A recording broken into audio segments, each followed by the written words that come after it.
Assalamualaikum dan hai semua, welcome to Nas Manchester. Kepada siapa yang baru saja sampai dekat channel Nas Manchester ni, dipersilakan tekan butang subscribe dan juga bell notification. Dan kepada semua yang telah subscribe pada channel aku ni, aku nak cakap thank you guys so much for your support. Semoga korang semua dimurahkan rezeki. Korang memang terbaik. Kita kembali lagi dengan segmen seram Kliwon pada minggu ni, di mana Alhamdulillah aku telah dikirimkan satu kisah seram oleh seseorang yang bernama Lokman. Okey, dia menceritakan tentang apa yang telah terjadi kepada dia di kampungnya yang terletak di Negeri Sembilan. Dekat mana tu korang pandai-pandai fikirlah. Okey, ada Aluk Gajah ada, Rembau ada, Kuala Pilah ada. Korang pandai-pandai fikir, okey, sebab aku tak boleh nak cerita kat korang kat mana sebenarnya tempat ni terjadi. Dan aku boleh kata kisah si Lokman ni memang best gila, menarik gila guys. Okey, jadi tanpa masa lagi, kita tak nak borak banyak-banyak, kita teruskan dengan segmen Seram Kliwon. Let's go.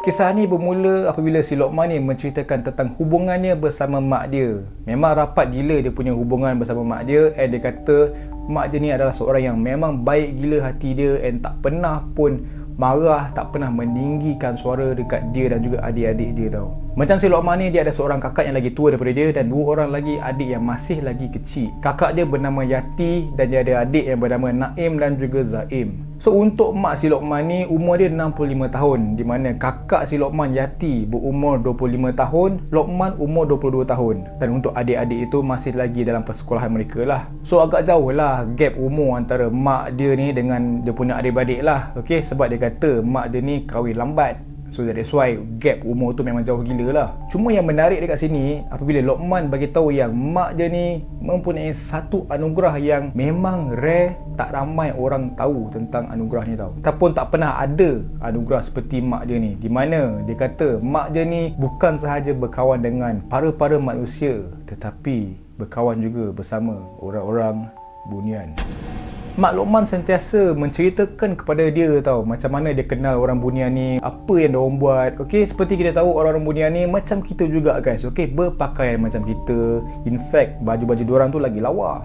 Okey, dan orang-orang dia macam contohlah lelaki memang handsome gila, yang perempuan memang lawa gila guys. Okey, dan mereka juga mempunyai perkampungan dan juga menyambut majlis-majlis macam majlis kahwin, kenduri kendara, itu ini semualah. Memang sama gila macam kita tau. Dan Lokman ada berkata yang kadang-kadang kan mak dia akan menghilang daripada kampung mereka. Ada tu sampai seminggu, kadang-kadang 2 minggu. So dekat sini mak dia menceritakan dekat Lokman bahawa semasa dia pergi daripada kampung mereka itu bermaksud dia telah dijemput oleh orang-orang bunian untuk menghadiri apa-apa majlis yang sedang berlaku dekat alam bunian tau. VIP guys, jangan main-main So Lokman memang faham rutin mak dia tau. Tetapi yang menjadikan si Lokman ni, orang-orang kampung dia tu, mereka mempunyai tanggapan yang lain terhadap mak dia.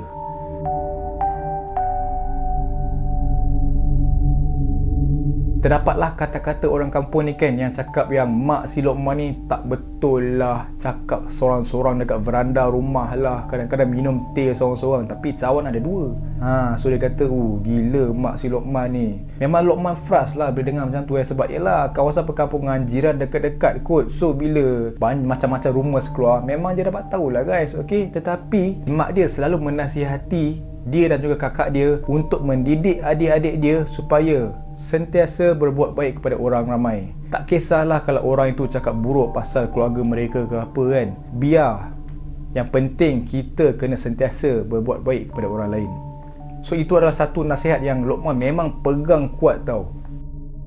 Nak dijadikan cerita pada satu hari ini, jiran rumah Lokman terdapat seorang nenek yang agak tua lah, umurnya dalam 85 tahun ke atas, dekat 90 tahun tau. Dan nenek ni orang kampung biasa memanggil dia Nek Su. Dan Nek Su ni dia adalah seorang pengamal perubatan, di mana dia akan merawat lah orang-orang kampung yang kena sakit lah, kena kacau dengan hantu lah, meracau, kena rasuk bagai semua. So itu adalah kerja dia tau. Tetapi berkenaan dengan si Nek Su ni, tiada siapa pun tahu keluarga dia, sama ada dia ada keluarga ke, dia pernah berkahwin ke. Tidak guys, sebab Nek Su ni dia hanya tinggal keseorangan dekat rumah dia. Dan apa yang tak manis lah, macam Lokman ni macam agak terkilan, sebab dia memang baik gila dengan si Nek Su ni tau. Tetapi dia juga terdengar lah Nek Su ni dia ada buat-buat mulut lah, berkata yang mak si Lokman ni tak berapa nak betul. Bukan orang-orang kampung saja. Neksu ni sekali guys, ada juga cakap bukan berkenaan dengan mak Lokman ni. So member frust lagi lah guys. Berapa kali frust ni kan, pisang mat. Tapi macam si Lokman ni, dia still lagi baik dengan si Neksu dan juga orang-orang kampung yang lain. So macam agak menjadikan lah apabila, yalah macam si mak si Lokman ni kan, ramai betul cakap buruk pasal mak dia ni kan, padahal dia ni adalah seorang yang baik. Tetapi kalau nak tengok kat si Neksu ni pula, memanglah dia rawat orang itu ni semua kan, tetapi mulut dia lain macam punya laser tau. Memang jahat punya orang ni aku rasa. Walaupun orang-orang kampung dekat sana, termasuklah si Neksu ni, cakap benda-benda buruk dekat mak si Lokman ni, Lokman dan juga kakak dia Yati sentiasa menasihati adik-adik dia supaya jangan percaya apa yang diorang cakap ni. Diorang ni memang membongak, okey? Yang penting kita tahu yang mak kita ni adalah seorang yang baik dan dia sentiasa mengingati dan juga menasihati untuk sentiasa berbuat baik dengan orang lain. Sehinggalah pada satu malam ni, Lokman dia tengah lepak dekat ruang tamu rumah dia tu bersama adik-adik dia dan juga kakak dia. Dia duduk sedap-sedap tengok TV. Tiba-tiba dia terdengar bunyi bising dekat luar rumah dia tau. Bunyi macam orang duduk panjat pokok lah, bunyi daun-daun semua kan. So dia macam heran lah kan, apa benda bunyi tengah-tengah malam buta ni kan. Kau jangan main-main kan, jangan nak buat hal kan. Si Lokman dia fikir tau. So dia pun tegur lah dekat kakak dia si Yati ni. Dia kata, "Weh Yati, kau dengar tak bunyi bising kat luar rumah ni? Aku dengar macam ada orang tengah panjat pokok rambutan kat luar rumah kita ni lah." Dan Yati macam terdiam lah. Dia terdiam dan juga dia perlahankan TV tau. Dia tekan remote TV tu, slowkan volume, dia dengar. Dan dia dengar lah bunyi kan, bagai semua kan, macam orang tengah panjat pokok tau. Dan Yati kata, dah lah Lokman, tak payahlah nak tegur, biarlah malam buta ni kan. Kesian budak-budak ni, kan diorang takut pula kan. Tetapi Lokman dia macam rasa tak puas hati tau. Dia macam, aku nak kena tahu bunyi apakah sebenarnya itu. Jadi Lokman ni pun dia pergilah tengok, okey, tetapi dia tidak tengok dekat luar tingkap tau.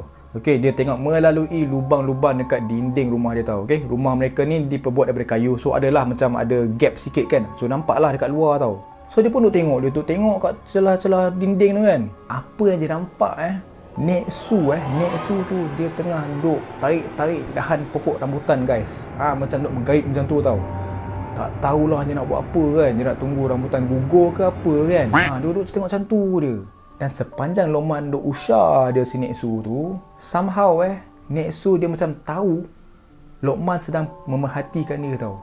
So sambil dia duk tarik-tarik dahan rambutan tu, dia pun toleh.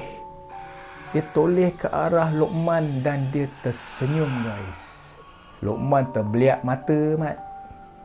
Dia pun terkejut lah member kan. Alamak, sudah kentoi lah kan dengan Neksu ni. Neksu pun tersengih dia sambil duk tarik dahan pokok tu kan. Nasib baik tak ada benda lain yang dia nampak. And then Lokman macam, biar betul apa yang aku nampak ni kan. Dia pun duk gosok-gosok mata dia kan. Dan dia tengok lagi sekali kat lubang dinding tu. Tak ada mat. Neksu sudah hilang. So Lokman macam, aku rasa mainan mata je ni. Aku rasa ni aku dah mengantuk sangat ni kan. So dia pun bagi tahulah si Yati ni, Yati, aku tidur dulu lah. Mengantuk lah kan. Biarlah, tak ada benda kat luar rumah ni. Aku rasa bunyi, tak tahulah musang ke apa kan. Tak apa, aku tidur dululah. Jadi Yati pun macam, okeylah, jom lah semua tidur kan. Dia tu pun tutup lampu ruang tamu tu dan semua masuk tidur. Jadi pada keesokan harinya, lebih kurang dalam lepas Zuhur macam tu Lokman dia sedang buat kerja dekat halaman rumah je tau. Okey, duduk cucuk tanam lah, tanam pokok, siram pokok semua kan, sapu sampah bagai semua. Si Yati dia macam duduk standby lah nak masak untuk makanan tengah hari dan juga makan malam sekali tau. So sambil Lokman duduk buat kerja dia tu, tiba-tiba kan Neksu datang ke arah dia tau. Dia keluar dari rumah dia, jalan slow-slow dengan dia punya tongkat tau. Jalan slow-slow ke arah Lokman. And then Neksu tu tegur lah si Lokman ni. Dia bagi salam lah. Assalamualaikum Lokman. Dan Lokman pun macam, lah Neksu, aku salam. Neksu nak tanya ni, malam tadi Lokman tak boleh tidur Lokman terkesima member kan. Dia macam terkejut lah. Semalam susah lah nak tidur kan. Itulah Neksu nampak Lokman duk tengok celah-celah dinding tu. Sebab yelah, dekat luar kan gelap. And then dekat dalam rumah Lokman kan pasal lampu. So nampaklah Lokman duk perhati si Neksu ni. Lokman memang jam terus remang-remang tu member. Macam alamak, takkanlah Lokman nak tegur kan. Neksu buat apa duk sangkut kat pokok rambutan tu kan. Tak jam pula member kan. So Lokman macam, itulah, yelah kot Neksu itulah mamai-mamai sikit malam tadi lah. Dah mengantuk sangat dah tu. Dan Neksu je sengih je macam, tak apalah, lain kali Tidurlah awal lah, tak elok tidur lewat-lewat dekat sini. Luqman pun dia hanya mampu untuk mengangguk saja. Ya ni. Tak betul lah. Lepas ni Luqman tidur awal lah. Baguslah tu Luqman. Tak apalah. Luqman buatlah kerja Luqman ni. Nek Su tak nak kacau. Nek Su pun nak kena merawat ramai orang ni. Ramai pula kena kacau jin malam tadi kan. Nek Su minta diri dulu nak. Baik-baik Nek Su. Nek Su hati-hati Nek Su hanya tersengih saja kepada Luqman. Sebaik saja Luqman habis kerja dekat luar rumah tu, dia pun naiklah ke rumah. Okey, jam pun dah menunjukkan pukul 6.30, dekat pukul 7 macam tu tau. Dan Yati pun menyuruh Luqman untuk memanggil adik-adik dia untuk mandilah, nak siap untuk solat maghrib dan juga solat isyak terus tau. Okey, dan kemudian baru sahaja mereka makan malam bersama.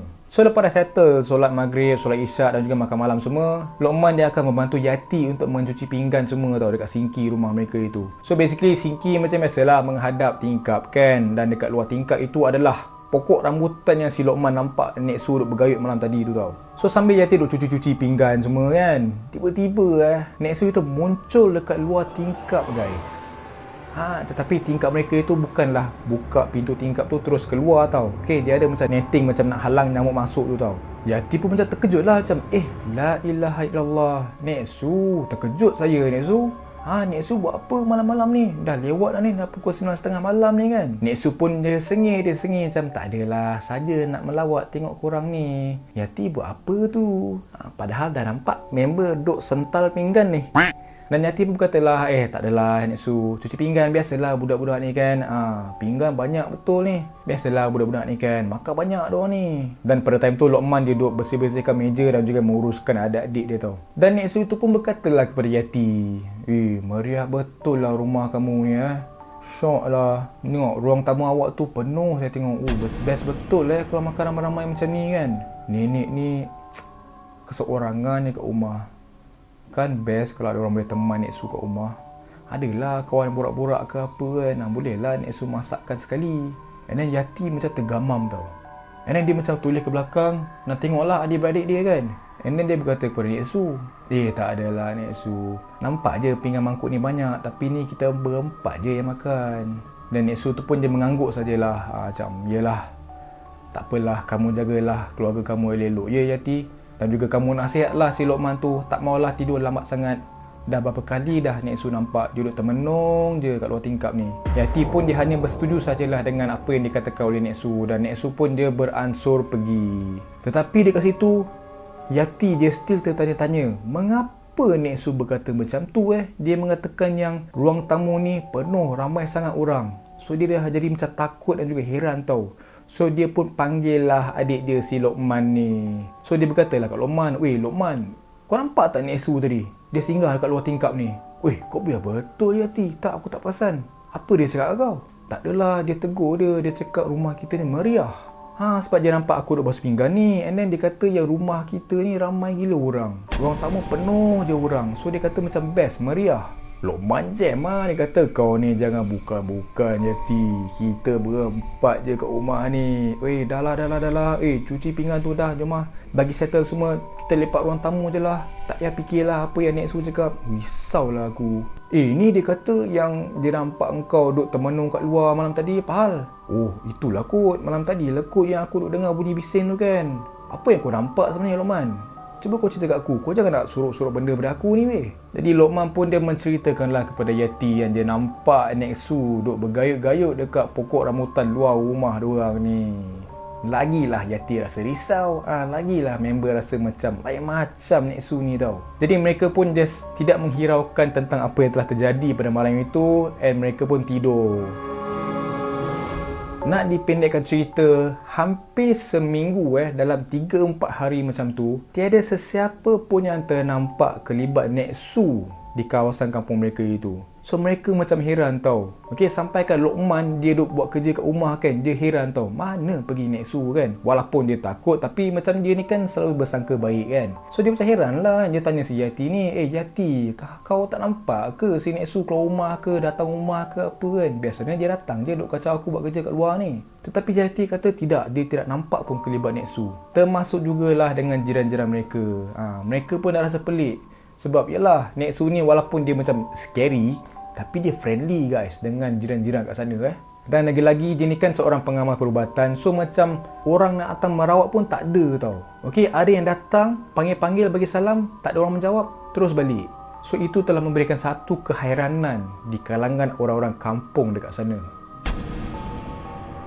Sehinggalah pada tengah hari itu juga, pada hari yang mereka semua pelik ke manakah pergi Nenek Su, terdapat satu keluarga yang datang ke rumah Nek Su daripada KL untuk mendapatkan rawatan. Jadi apabila mereka sampai ke depan pintu rumah si Nek Su ni, mereka duk ketuk-ketuk pintu lah, ketuk pintu bagi salam semua kan. Tetapi tak ada siapa pun yang jawab. Jadi mereka macam pelik, alamak kita ni nak kena dapatkan rawatan ni kan, ada yang tak apa nak sihat ni, takkan nak balik macam rugilah kan. Jadi salah seorang daripada ahli keluarga tersebut duk pusing lah keliling rumah Nek Su ni. Okay, dan dia terampak satu tingkap yang terbuka tau. So dia pun tengoklah ke dalam. Alangkah terkejutnya apabila dia ternampak tubuh badan Nek Su terlantar di atas lantai dekat ruang tamu dia.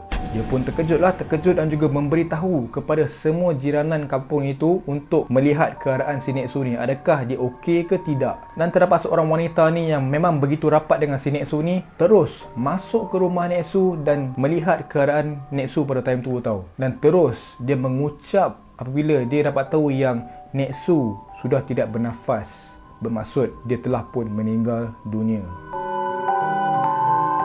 Jadi jiran-jiran dekat sana terus bergegas memanggil doktor untuk melihat keadaan Nek Su ni, dan doktor pun terus datang dan juga cek nadi semua kan. Dan apa yang mengejutkan dekat jiran-jiran kat sana, apabila doktor itu berkata yang Nek Su dia telah meninggal dunia lebih kurang dalam 3 ke 4 hari. Dan keadaan tubuh badan Nek Su pada time tu dah memang tak berapa nak molek lah orang kata. Dah mula berbau, lalat-lalat semua dah masuk tau. Jadi apabila Lokman dan juga Yati dapat berita tersebut, mereka terkejut dan mereka terus pergi ke rumah Nek Su. Dan apa yang dikatakan oleh Lokman, sewaktu sahaja dia masuk ke rumah Nek Su, dia dapat merasakan keseraman sebaik saja dia melangkah masuk ke dalam rumah Nek Su. Dia mengatakan rumah itu begitu suram, begitu gelap dan juga berbau busuk. Dan mereka juga terus membuat keputusan untuk memanggil ustaz untuk melihat keadaan tubuh badan Nek Su ini dan juga berbincang dengan doktor apa yang perlu dibuat selepas ini. Dan alhamdulillah tidak mengambil masa yang lama, ustaz-ustaz semua dah datang dan juga melihat tubuh badan Nek Su. Mereka terus menguruskan jenazah Nek Su untuk upacara membaca doa dan juga tahlil. Jadi ramailah orang kampung ke sana kan, masuk ke rumah Nek Su, duduk sekeliling dia kan, baca doa semua tau. Dan apa yang mengejutkan apabila salah seorang daripada orang kampung dekat sana menjerit, api. Dia ternampak kawasan dapur rumah Nek Su secara tiba-tiba terbakar dengan begitu cepat. Api terus marak yang besar guys. Cuma yang peliknya, hanya dekat bahagian dapur tersebut, api itu tidak pun merebak ke arah ruang tamu dekat dengan jenazah Nek Su. Jadi semua orang bergegas untuk mengangkat jenazah Nek Su kan. Dan ustaz berkata, tak apa, kita angkat jenazah Nek Su, bawa ke ruang tamu ke sebelah lagi. Dekat rumah si Nek Su ni dia ada ruang tamu macam outdoor tapi dia ada lah, dipagarkan lah. Okey. So ustaz berkata, kita bawa jenazah Nek Su ke sana. Okey. Sementara kita panggil bomba untuk memadamkan api. Jadi sebaik saja mereka sudah mengangkat jenazah Nek Su untuk bawa ke ruang tamu sebelah itu, bomba semua dah sampai dan mereka berjaya memadamkan api tersebut. Dan mereka macam pelik, macam mana boleh terbakar kan, sebab tak ada siapa yang masak tau. Okey, dekat rumah tu hanya Nek Su seorang. Dan macam mana dia boleh terbakar pada time tu apabila Nek Su dia telah pun meninggal dunia 3-4 hari yang lalu. Jadi sewaktu upacara membaca doa dan juga tahlil sedang dijalankan, sambil-sambil ustaz membaca doa, dia hanya melihat sekeliling rumah Nek Su dan dia dapat rasa macam ada benda yang tak berapa nak kena lah. Dan kelakuan ustaz itu disedari oleh Lokman dan Lokman pun bertanyalah kepada ustaz, ada apa-apa yang tak kena ke kat rumah si Nek Su ni? Dan ustaz tu berkata, tak ada apalah Lokman, tak apa, kita bacakan doa, kita doakan yang terbaik untuk arwah Nek Su. Yang pentingnya sekarang kita perlu mengebumikan arwah Nek Su pada hari ini juga. Kita dah tak boleh nak delay dah sebab dia pun dah meninggal dunia 3-4 hari yang lepas. So tak elok kita nak biar dia lama sangat dekat luar sini. Dan Lokman dia hanya mengangguk dan juga bersetuju dengan kata-kata ustaz tersebut. Sebaik saja selesai upacara membaca doa dan juga majlis tahlil, ustaz dan juga yang lain hendak membawa arwah Nek Su untuk dikebumikan. Tetapi dekat sini guys, dia punya keseraman bermula di mana sewaktu mereka hendak mengangkat arwah Nek Su, mereka tidak berjaya untuk mengangkat dia guys. Sebab dia punya berat tu lain macam tau. Ibarat macam jenazah Nek Su tu melekat di atas tanah. 6-7 orang cuba mengangkat tetapi tidak berjaya. Termasuklah Luqman. Luqman cuba mengangkat. Dia telah menggunakan sedaya upaya tenaga dia untuk mengangkat tetapi tidak berjaya guys. Dan itu telah menimbulkan keheranan di antara penduduk-penduduk kampung dekat situ. Semua sudah menjadi takut. Tetapi yang bagusnya untuk ustaz ni, Ustaz Salman, dia begitu tenang dan memberitahu kepada semua orang, tak mengapa, semua orang balik ke rumah. Biarkan dia dan juga kawan-kawan dia, kawan-kawan ustaz dia, handle masalah ini. Dan orang kampung semua, termasuklah Luqman dan juga Yati, pulang ke rumah masing-masing dan ustaz berbisik kepada Luqman, Luqman jangan risau, biar ustaz uruskan ini. Apa-apa nanti ustaz akan bagi tahu. Sesewaktu Luqman dan juga Yati kat rumah dan juga orang lain semua dekat rumah mereka masing-masing, mereka tunggu kan whether ustaz ni berjaya ke tidak akan nak uruskan jenazah si Nek Su ni. Alhamdulillah dalam lingkungan dekat maghrib macam tu, ustaz datang ke rumah Luqman dan juga Yati dan memberitahu, alhamdulillah kita berjaya untuk membawa jenazah Nek Su untuk dikebumikan. Dan Luqman macam pelik lah, kenapa ustaz tak bagi tahu kan? Kita boleh tolong kan? Tetapi ustaz berkata, tak apa Luqman, apa yang boleh diuruskan dengan segera, kami uruskan terus. Sebab tak elok nak biarkan jenazah Nek Su ni lama-lama dekat luar. Alhamdulillah semua dah settle. So sekarang ni semua dah tenang, ustaz dan kawan-kawan semua dah lega, dah settle. Sekarang ni ustaz haus Luqman. Apa kata Luqman buat teh? Dah sedap juga dapat teh kan malam macam ni kan? Lain macam mat Ustaz Salman ni Okey, Luqman macam, okey ustaz. Okey. Yati, kau buat teh sikit, tea cake. Kek perisa teh tu kan. Sedap sikit bagi ustaz makan ni. So okey lah, alhamdulillah semua orang lega kan. Okey, Luqman, Yati dan juga adik-adik dia semua kan lepak kat ruang tamu, termasuklah dengan Ustaz Salman dan juga kawan-kawan dia semua, termasuklah dengan jiran-jiran yang rapat dengan arwah Nek Su tu, lepak ramai-ramai. Lama jugalah dah makan kuih bagai, minum kopi padu semua kan, sampailah pukul 11 malam 12 malam macam tu tau. So bila dah lewat macam tu, Yati pun dah mengantuk, adik-adik dia semua dah tidur dan orang kampung lain semua dah mengantuk, dah balik ke rumah masing-masing. Tinggallah Luqman dan juga Ustaz Salman. So sambil duk lepak-lepak tu, Luqman tanyalah kat ustaz ni, macam mana tadi ustaz? Okey tak? Ustaz uruskan jenazah Nek Su tadi. Alhamdulillah pada akhirnya semuanya berjalan lancar Luqman. Tetapi ustaz ada nak bagi tahu kat Luqman satu benda lah. Ada sebab kenapa ustaz suruh semua orang balik tadi, termasuklah Luqman dan juga Yati. Sebab sepanjang bacaan doa majlis tahlil untuk arwah Nek Su tadi, Pak Su saya duk tengok dia keliling rumah si arwah Nek Su ni. Memang nampak kosong. Tetapi tidak sebenarnya Luqman. Banyak yang ustaz nampak. Dan ada sebab mengapa susah untuk kami semua untuk mengangkat jenazah Nek Su tadi. Ustaz baru dapat tahu tadi bahawa Nek Su ni dia ada membuat satu perjanjian. Luqman pun tengangah lah. Perjanjian apa pula ni ustaz? Banyak benda yang ustaz nampak dekat dinding rumah Nek Su, dekat siling rumah Nek Su, di setiap penjuru rumah Nek Su adalah dalam 3-4 ekor yang ustaz nampak. Apa yang ustaz nak beritahu dekat Luqman ni adalah bahawa Nek Su kamu semua orang ni dia ada pendamping.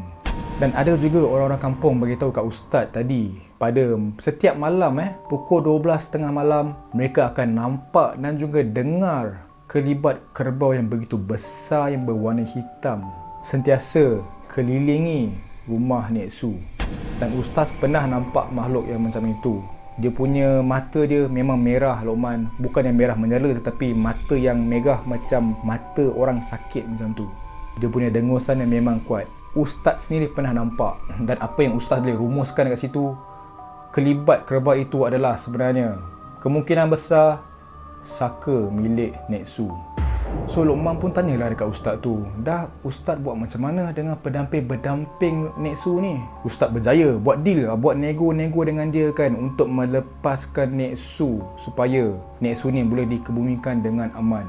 Dan mengapa agak susah untuk mengangkat jenazah Nek Su ni adalah sebab dia punya pendamping tu mereka tidak mahu melepaskan jenazah Nek Su sebab mereka bakal tidak mempunyai tuan pada selepas itu. Dan dekat sini saya nak bagi tahu dekat Luqman yang saya tahu Nek Su ni adalah seorang pengamal perubatan and dia ni memang betul-betul baik dengan semua orang dekat kampung ni, terutama sekali kepada keluarga Luqman. Nek Su ni memang baik betul dengan Luqman dan juga Yati. Betul tak? Rumah Ustaz tak jauh sebenarnya Luqman. Ustaz boleh nampak Nek Su keluar rumah semua kan, pergi ke rumah Luqman semua kan, ada borak-borak dengan Luqman dengan si Yati kan. Betul Ustaz, dan Yati pun ada berkata lah yang Nek Su ni dia ada bercakap yang dekat rumah Luqman ni ramai betul orang lah. And then dia selalu cakap yang jagalah adik-adik kita semua ni. Betul.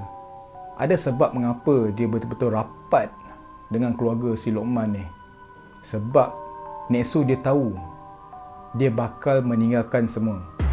So, kenapa dia betul-betul rapat adalah dia hendak mencari orang untuk menerima dia punya pendamping ataupun dia punya saka itu sebagai tuan yang baru. Sebab itulah susah untuk mengangkat dia tadi untuk dikebumikan. Sebab dia punya pendamping-pendamping itu tak nak melepaskan dia langsung Luqman. Cuma Alhamdulillah dengan bantuan Allah SWT, semuanya berjalan lancar. Dah buat deal dengan pendamping itu, terus mereka melepaskan arwah Nek Su kamu ni. Jadi Alhamdulillah semuanya kembali normal dekat kampung si Luqman tadi. Okey, tetapi masih lagi ada peninggalan-peninggalan yang agak seram guys. Okey, sebab seminggu selepas Nek Su meninggal dunia, orang-orang kampung mereka ada mengatakan yang pada setiap malam pukul 12 mereka akan nampak kelibat Nek Su di mana-mana, terutamanya sekali di depan pintu rumah dia. Di depan pintu rumah dia ibarat dia sedang menunggu orang untuk datang mendapatkan rawatan. Kadang-kadang tu orang cakap dia nampak Nek Su ni lepak dekat pokok rambutan tu, tapi tak gayut. Dia hanya duduk memandang ke arah rumah Luqman. So benda-benda macam tu memang menakutkan orang-orang kampung dekat sana tahu. Okey, hampir seminggu tiada siapa pun yang berani keluar rumah selepas waktu isyak. Semua akan duduk kat dalam rumah je.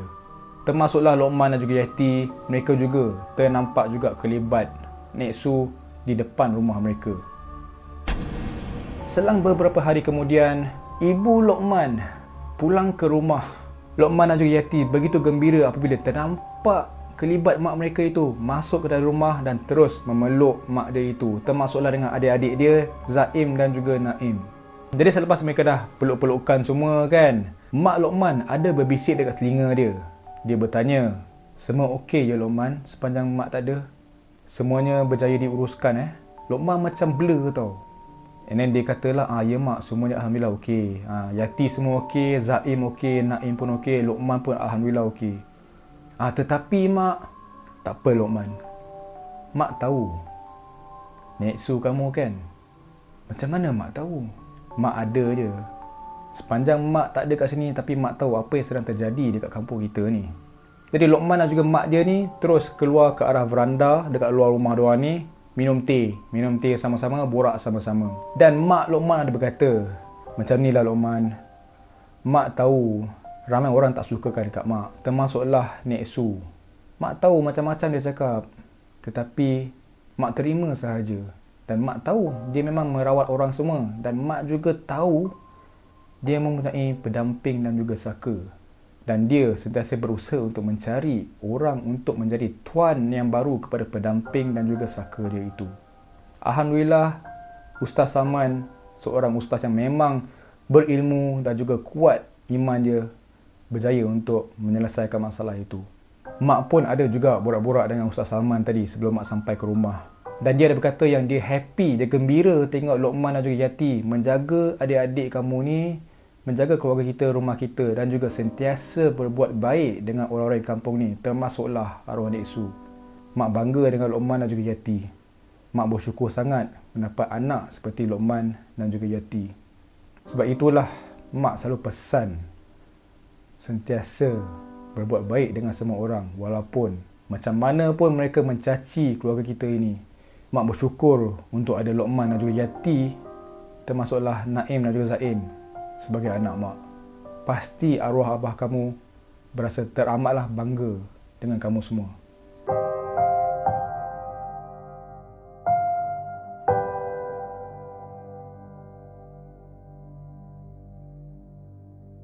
Jadi itulah guys, kisah yang disampaikan oleh Lokman berkaitan dengan ibu dia yang berkawan dengan orang bunian, dan juga Nek Su, seorang pengamal perubatan, tetapi rupa-rupanya banyak penamping je ni. Okey, dan pengajaran dekat sini memang agak jelas guys. Okey, selain daripada mempunyai penamping dan saka kan, tetapi mesej yang agak jelas dekat sini adalah sentiasa membuat baik kepada orang lain. Jangan bercakap buruk pasal orang lain. Macam dekat sini dalam cerita ni, orang nampak Mak Lokman ni macam orang jahat, tetapi dialah orang yang baik. Dan orang yang nampak Nek Su ni macam orang yang begitu baik, tetapi dia ni yang paling jahat guys. Okey, jadi sampai di sini sajalah kisah seram Kliwon pada hari ini. Aku akan terhibur. Aku nak minta maaf jika ada sebarang salah kata ataupun kesilapan dalam kisah ini. And aku nak cakap terima kasihlah sebab tengok video aku yang berawal sampai habis. You guys are the best. As always guys, never stop creating. Jangan lupa tekan butang subscribe dan juga the bell notification. I will see you in the next premiere. Assalamualaikum. Bye-bye.